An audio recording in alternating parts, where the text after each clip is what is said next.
हरे कृष्णा। श्री पद्म पुराण की जय। इससे पहले की कथा सुनने के लिए आप सभी का बहुत बहुत आभार। आज सुनिए आगे का वृतांत। आज कथा के माध्यम से आप जानेंगे कि भगवान श्री राम जी के अश्वमेध यज्ञ के घोड़े को चक्रांका नगरी के एक राजकुमार दमन ने चुरा लिया, उसे पकड़ लिया।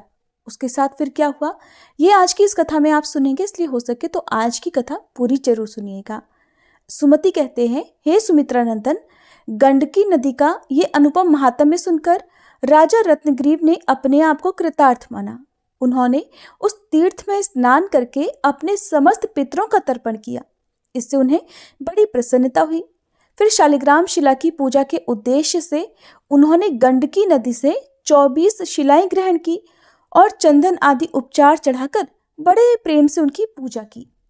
इसके बाद वहां दीनों और अंधों को विशेष दान देकर राजा ने पुरुषोत्तम मंदिर को जाने के लिए प्रस्थान किया।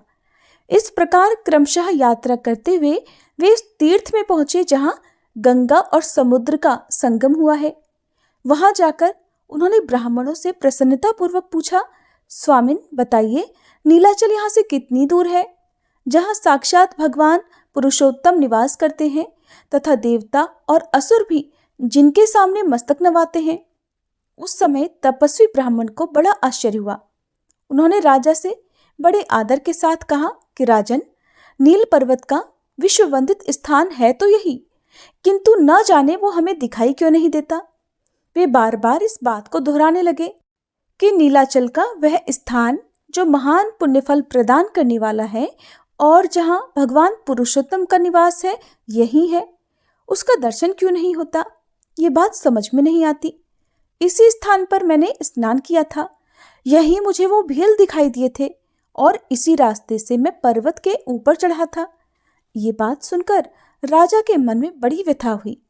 वे कहने लगे, विप्रवर, अब मुझे पुरुषोत्तम का दर्शन कैसे होगा और वह नील पर्वत कैसे दिखाई देगा, मुझे इसका कोई उपाय बताइए। तब तपस्वी ब्राह्मण ने आश्चर्यचकित होकर कहा, राजन, हम लोग गंगा सागर संगम में स्नान करके यहाँ तब तक ठहरे रहें जब तक कि नीलाचल का दर्शन न हो जाए। भगवान पुरुषोत्तम पापहारी कहलाते हैं, वे भक्त वत्सल नाम धारण करते हैं, इसलिए हम लोगों पर शीघ्र ही कृपा करेंगे। वे देवाधिदेवों के भी शिरोमणि हैं, अपने भक्तों का कभी परित्याग नहीं करते।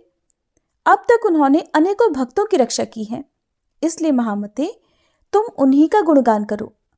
ब्राह्मण की बात सुनकर राजा ने व्यथित मन से गंगा सागर संगम में स्नान किया और फिर उन्होंने उपवास का संकल्प लिया कि जब भगवान पुरुषोत्तम दर्शन देने की कृपा करेंगे तभी उनकी पूजा करके भोजन ग्रहण करूंगा, नहीं तो निराहार ही रहूंगा।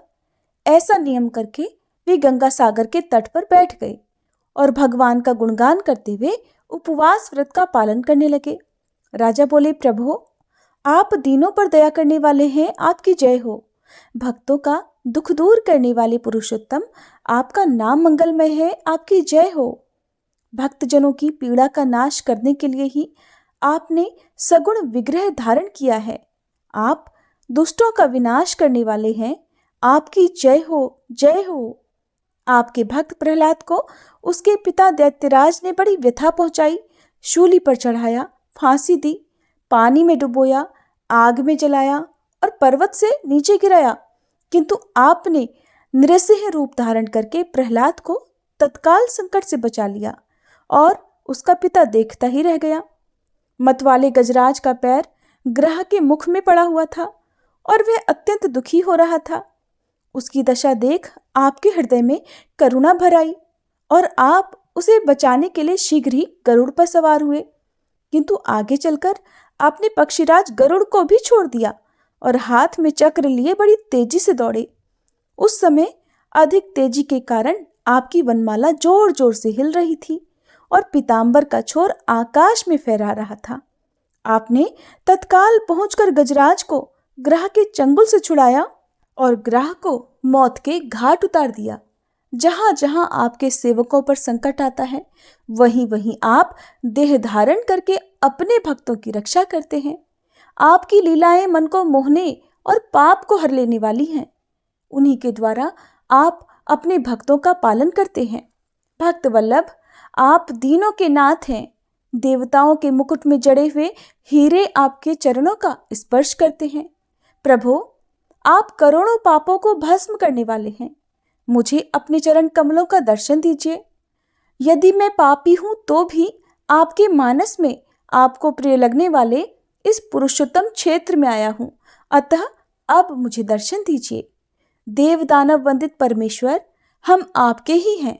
आप पाप राशि का नाश करने वाले हैं। आपकी यह महिमा मुझे भूली नहीं है। सबके दुखों को दूर करने वाले दयामय, जो लोग आपके पवित्र नामों का कीर्तन करते हैं वे पाप समुद्र से तर जाते हैं। यदि संतों के मुख से सुनी हुई मेरी ये बात सच्ची है तो आप मुझे प्राप्त होइए, मुझे दर्शन देकर कृतार्थ कीजिए। सुमति कहते हैं, इस प्रकार राजा रत्नग्रीव रात दिन भगवान का गुणगान करते रहे।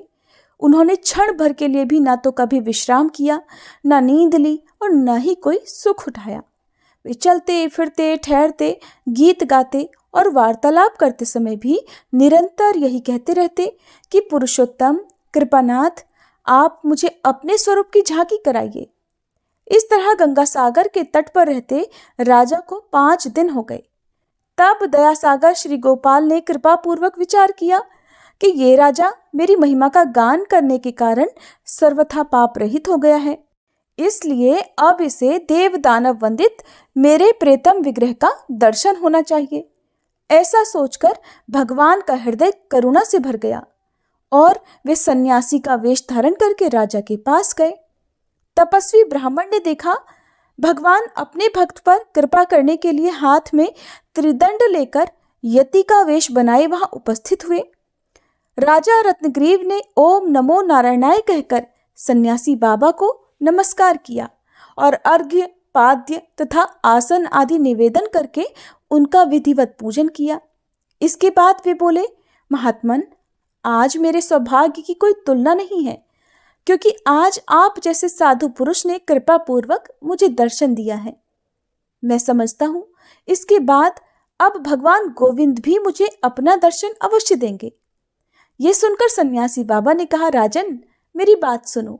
मैं अपनी ज्ञान शक्ति से भूत, भविष्य और वर्तमान तीनों काल की बात जानता हूं, इसलिए जो कुछ भी कहूं उसे एकाग्र चित्त होकर सुनना। कल दोपहर के समय भगवान तुम्हें दर्शन देंगे, वही दर्शन जो ब्रह्मा जी के लिए भी दुर्लभ है, तुम्हें सुलभ होगा। तुम अपने 5 आत्मीय जनों के साथ परम पद को प्राप्त होगे। तुम, तुम्हारे मंत्री, तुम्हारी रानी, ये तपस्वी ब्राह्मण और तुम्हारे नगर में रहने वाला करम्ब नामक साधु, जो जाति का तंतुवाय अर्थात कपड़ा बुनने वाला जुलाहा है, इनके साथ तुम पर्वत श्रेष्ठ नीलगिरी पर जा सकोगे। वह पर्वत देवताओं द्वारा पूजित और ब्रह्मा तथा इंद्र द्वारा अभिवंदित है। ऐसा कहकर सन्यासी बाबा अंतर्ध्यान हो गए। अब वे कहीं दिखाई नहीं देते थे। उनकी बात सुनकर राजा को बड़ा हर्ष हुआ और आश्चर्य भी हुआ।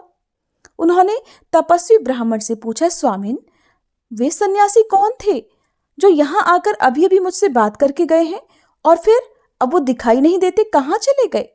उन्होंने तो मेरे चित्त को बड़ा हर्ष प्रदान किया है।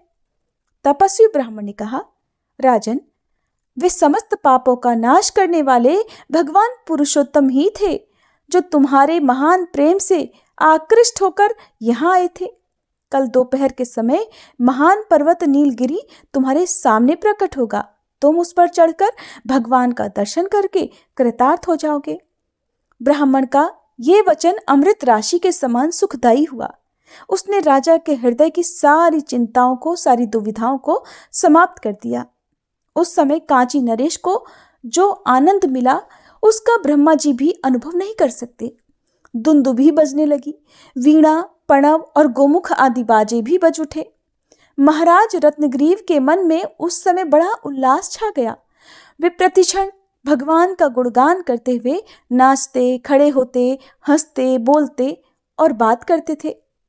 उन्हें सब संतापों का नाश करने वाले घनीभूत आनंद की प्राप्ति हुई थी। इसके बाद सारा दिन भगवान के कीर्तन और स्मरण में बिताकर राजा रत्नग्रीव रात में गंगा जी के तट पर, जो महान फल प्रदान करने वाले हैं, सो रहे। सपने में उन्होंने देखा, मेरा स्वरूप चतुर्भुज हो गया है। मैं शंख, चक्र, गदा, पद्म और शारंग धनुष धारण किए हुए हूं और भगवान पुरुषोत्तम के सामने रुद्र आदि देवताओं के साथ नृत्य कर रहा हूं। उन्हें यह भी दिखाई दिया कि शंख, चक्र, गदा और पद्म आदि आयुध तथा विश्वक्सेन आदि पार्षदगण परम सुंदर दिव्य स्वरूप से प्रकट हो सदा श्री लक्ष्मीपति की उपासना में संलग्न रहते हैं। ये सब देखकर उन्हें अद्भुत हर्ष और आश्चर्य हुआ। अपनी मनोवांछित कामना पूर्ण करने वाले भगवान पुरुषोत्तम का दर्शन पाकर महाबुद्धिमान राजा ने अपने को उनका कृपा पात्र माना। स्वप्न में ये सारी बातें देखकर जब वे प्रातःकाल नींद से उठे तो तपस्वी ब्राह्मण को बुलाकर उन्होंने अपने देखे हुए सपने का सारा समाचार उनसे कह सुनाया। उसे सुनकर बुद्धिमान ब्राह्मण को बड़ा आश्चर्य हुआ। उन्होंने कहा, राजन, तुमने जिन भगवान पुरुषोत्तम का दर्शन किया है वे तुम्हें अपना शंख, चक्र आदि चिन्हों से विभूषित स्वरूप प्रदान करना चाहते हैं। ये सुनकर महामना रत्नग्रीव ने दीन दुखियों को उनकी इच्छा अनुसार दान दिलाया। फिर गंगा सागर संगम में स्नान करके देवताओं और पितरों का तर्पण किया तथा भगवान के गुणों का गान करते हुए वे उनके दर्शन की प्रतीक्षा करने लगे। इसके बाद जब दोपहर का समय हुआ तो आकाश में बारंबार दुंदुभियां बजने लगी। देवताओं के हाथ से बजाए जाने के कारण उनसे बड़े जोर की आवाज होती थी। सहसा राजा के मस्तक पर फूलों की वर्षा हुई। देवता कहने लगे, राजन, तुम धन्य हो, नीलाचल का प्रत्यक्ष दर्शन करो। देवताओं की कही हुई ये बात जैसे ही राजा के कानों में पड़ी, वैसे ही नीलगिरी के नाम से प्रसिद्ध वह महान पर्वत उनकी आंखों के सामने प्रकट हो गया। करोड़ों सूर्यों के समान उसका प्रकाश छा रहा था। चारों ओर से सोने और चांदी के शिखर उसकी शोभा बढ़ा रहे थे। राजा सोचने लगे, क्या ये अग्नि प्रज्वलित हो रही है या दूसरे सूर्य का उदय हुआ है, या फिर स्थिर कांति धारण करने वाला विद्युत पुंज ही सहसा सामने प्रकट हो गया है। तपस्वी ब्राह्मण ने अत्यंत शोभा संपन्न नीलगिरी को देखकर राजा से कहा, महाराज, यही वह परम पवित्र महान पर्वत है। ये सुनकर राजा रत्नग्रीव ने मस्तक झुकाकर उसे प्रणाम किया। फिर कहा, मैं धन्य और कृतकृत्य हो गया, क्योंकि इस समय मुझे नीलाचल का प्रत्यक्ष दर्शन हो रहा है। राजमंत्री, रानी और करम्ब नाम का जुलाहा ये भी नीलाचल का दर्शन पाकर बड़े प्रसन्न हुए। राजन, इन पांचों व्यक्तियों ने विजय नामक मुहूर्त में नीलगिरी पर चढ़ना आरंभ किया। उस समय उन्हें देवताओं द्वारा बजाई हुई महान दुंदुभियों की ध्वनि सुनाई दे रही थी। पर्वत के ऊपरी शिखर पर जो विचित्र वृक्षों से सुशोभित हो रहा था, उन्होंने एक सुवर्ण जटित परम सुंदर देवालय देखा, जहां प्रतिदिन ब्रह्मा जी आकर भगवान की पूजा करते हैं और श्री हरि को संतोष देने वाला नैवेद्य भोग लगाते हैं। वह अद्भुत और उज्जवल देवालय देखकर राजा सबके साथ उसके भीतर प्रविष्ट हुए। वहां एक सोने का सिंहासन था, जो बहुमूल्य मणियों से जटित होने के कारण अत्यंत विचित्र दिखाई दे रहा था। उसके ऊपर भगवान चतुर्भुज रूप से विराजमान थे। उनकी झांकी बड़ी मनोहर दिखाई देती थी। चंड, प्रचंड और विजय आदि पार्षद उनकी सेवा में खड़े थे। राजा रत्नग्रीव ने अपनी रानी और सेवकों सहित भगवान को प्रणाम किया। प्रणाम के बाद वेदोक्त मंत्रों द्वारा उन्हें विधिवत स्नान कराया और प्रसन्न चित्त से अर्घ्य, पाद्य आदि उपचार अर्पित किए। इसके बाद भगवान के श्री विग्रह में चंदन लगाकर उन्हें वस्त्र निवेदन किया तथा धूप आरती करके सब प्रकार के स्वाद से युक्त मनोहर नैवेद्य भोग लगाया। अंत में पुनः प्रणाम करके तापस ब्राह्मण के साथ वे भगवान की स्तुति करने लगे। उसमें उन्होंने अपनी बुद्धि के अनुसार श्री हरि के गुण समुदाय से ग्रथित स्तोत्रों का संग्रह सुनाया था। राजा बोले, भगवान, एकमात्र आप ही अंतर्यामी हैं। आप ही प्रकृति से परे साक्षात भगवान हैं। आप कार्य और कारण से भिन्न तथा महतत्व आदि से पूजित हैं। सृष्टि रचना में कुशल ब्रह्मा जी आप ही के नाभि कमल से उत्पन्न हुए हैं तथा संहारकारी रुद्र का आविर्भाव भी आप ही के नेत्रों से हुआ है। आपकी ही आज्ञा से ब्रह्मा जी इस संसार की सृष्टि करते हैं। पुराण पुरुष आदिकाल का जो स्थावर जंगम रूप जगत दिखाई देता है वह सब आपसे ही उत्पन्न हुआ है। आप ही इसमें चेतना शक्ति डालकर इस संसार को चेतन बनाते हैं। जगदीश्वर, वास्तव में आपका जन्म तो कभी होता ही नहीं है, इसलिए आपका अंत भी नहीं है। प्रभु, आप में वृद्धि, क्षय और परिणाम इन तीनों विकारों का सर्वथा अभाव है, फिर भी आप भक्तों की रक्षा और धर्म की स्थापना के लिए अपने अनुरूप गुणों से युक्त दिव्य जन्म कर्म स्वीकार करते हैं। आपने मत्स्य अवतार धारण करके शंखासुर को मारा और वेदों की रक्षा की। ब्राह्मण, आप पुरुषोत्तम और सबके पूर्वज हैं। महाविष्णु, शेष भी आपकी महिमा को नहीं जानते। भगवती वाणी भी आपको समझ नहीं पाती। फिर मेरे जैसे अन्यान्य अज्ञानी जीव कैसे आपकी स्तुति करने में समर्थ हो सकते हैं? इस प्रकार स्तुति करके राजा ने भगवान के चरणों में मस्तक झुकाकर पुनः प्रणाम किया। उस समय उनका स्वर गदगद हो रहा था, समस्त अंगों में रोमांच हो आया था।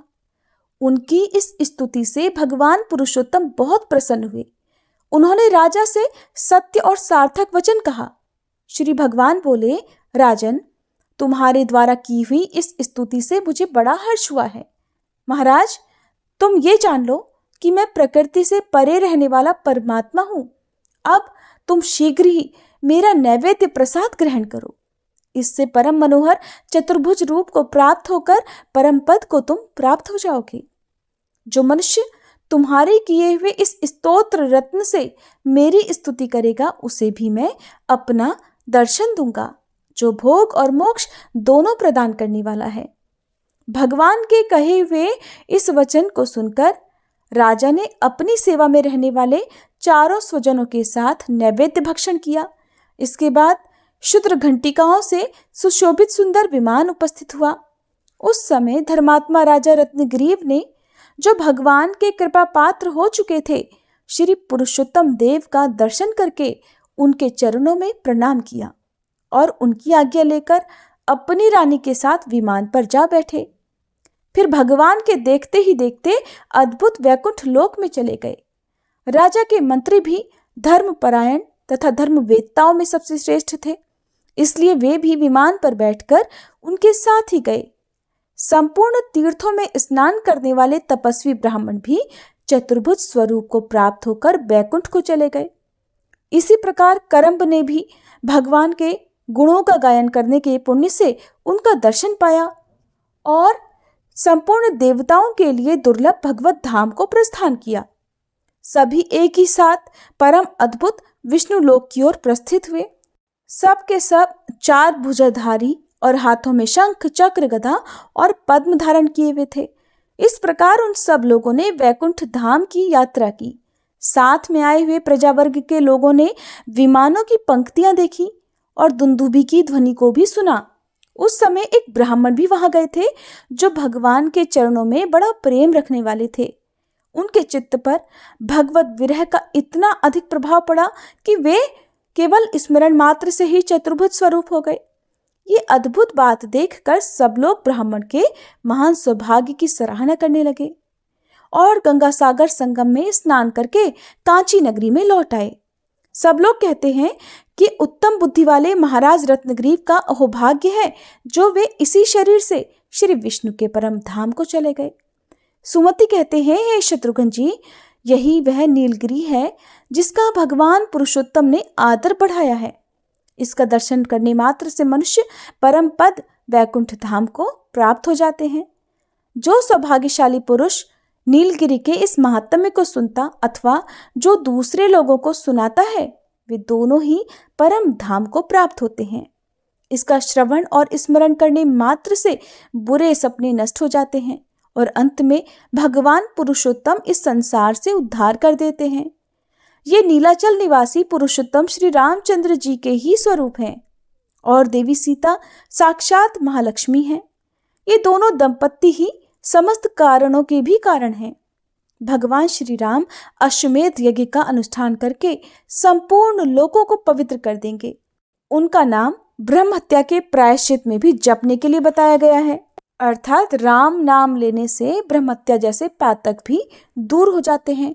सुमित्रा नंदन, इस समय तुम्हारा यज्ञ संबंधी घोड़ा पर्वत श्रेष्ठ नीलगिरी के निकट जा पहुंचा है। महामते, आप भी वहां चलकर भगवान पुरुषोत्तम को नमस्कार करो। वहां जाने से हम सब लोग निष्पाप होकर अंत में परम पद को प्राप्त होंगे, क्योंकि भगवान के प्रसाद से अब तक अनेक मनुष्य भवसागर के पार हो चुके हैं। शेष जी कहते हैं, वात्सायन जी इस प्रकार सुमति भगवान की महिमा का वर्णन कर रहे थे। इतने में ही वह अश्व पृथ्वी को अपनी टापों से खोदता हुआ वायु के समान तेजी से चलकर नीलाचल पर्वत पर पहुंच गया। तब राजा शत्रुघ्न भी उसके पीछे पीछे जाकर नीलगिरी पर पहुंचे और गंगा सागर संगम में स्नान करके पुरुषोत्तम का दर्शन करने के लिए गए। निकट जाकर उन्होंने देव दानव वंदित भगवान को प्रणाम किया और उनकी स्तुति करके अपने को कृतार्थ माना। शेष जी कहते हैं, मुने, इसके बाद वह घोड़ा नीलाचल पर थोड़ी देर ठहरकर घास चरता हुआ आगे बढ़ गया। उसका वेग मन की गति के समान तेज था। श्रेष्ठ वीर शत्रुघ्न, राजा लक्ष्मीनिधि, भयंकर वाहन वाले राजकुमार पुष्कल तथा राजा प्रतापगृह, ये सभी उसकी रक्षा कर रहे थे। कई करोड़ वीरों से सुरक्षित वह यज्ञ संबंधी अश्व धीरे धीरे आगे बढ़ता हुआ राजा सुबाहु द्वारा परिपालित चक्रांका नगरी के पास जा पहुंचा। उस समय राजा का पुत्र दमन शिकार खेल रहा था।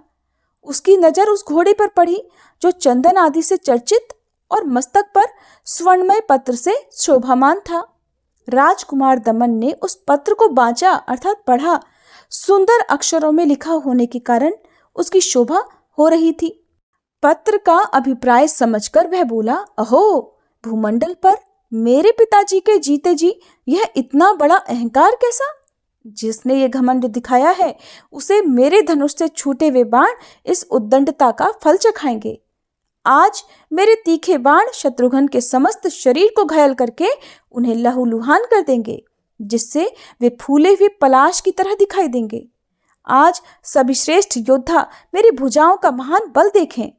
मैं अपने धनुर्दंड से करोड़ों बाणों की वर्षा करूंगा। राजकुमार दमन ने ऐसा कहकर घोड़े को तो अपने नगर में भेज दिया और खुद हर्ष और उत्साह में भरकर सेनापति से कहा, महामते, शत्रुओं का सामना करने के लिए मेरी सेना तैयार कर दो। इस प्रकार सेना को सुसज्जित करके शीघ्र ही युद्ध क्षेत्र में वह सामने जाकर डट गया। उस समय उसका स्वरूप बड़ा उग्र दिखाई देता था। इसी बीच में घोड़े के पीछे चलने वाले योद्धा भी वहां आ पहुंचे और अत्यंत व्याकुल होकर बार बार एक दूसरे से पूछने लगे, महाराज का वह यज्ञ संबंधी अश्व जो भाल पत्र से चिन्हित था कहाँ चला गया? इतने में ही शत्रुओं को ताप देने वाले राजा प्रतापगृह ने देखा कि सामने ही कोई सेना तैयार होकर खड़ी है, जो वीरोचित शब्दों का उच्चारण करती हुई गर्जना कर रही है।